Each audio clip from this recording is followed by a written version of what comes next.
తెలివితేటలు లేకపోవటం వేరు, అసలు చెప్పింది వినకపోవటం, అర్థం చేసుకోకపోవటం, నేనన్నదే కరెక్ట్, నేను పట్టుకున్న కుందేటికి మూడే కాళ్ళు అనే వాళ్ళని ఇంకా మనం కుందేలు తెచ్చి చూపించినా వాళ్ళు నమ్మరు.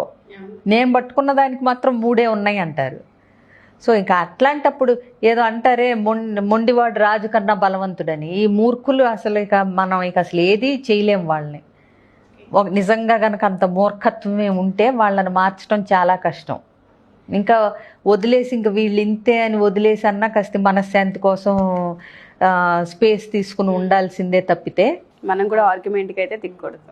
నీకు ఒక విషయం తెలుసా, అలా ఉండాలనుకున్నా ఉండేవారు. అందుకని భార్యాభర్తల్లో కాంప్లికేషన్స్ చాలా ఉంటాయి మూర్ఖులైతే. చాలా ఫేస్ చేయాలి కూడా వాళ్ళు. యాక్చువల్గా కామ్గా ఉండడం బెటర్ ఏమో, బట్ మీరు అన్న పాయింట్ అంటే అందరికీ అన్ని వర్కౌట్ అవ్వవు. వాళ్ళదేంటి మూర్ఖుడైన భార్యతోనో భర్తతోనో ఏం చేస్తే వీళ్ళు మనశ్శాంతిగా ఉంటారు అనేది ఆలోచించుకుని అవి పాటించడమే.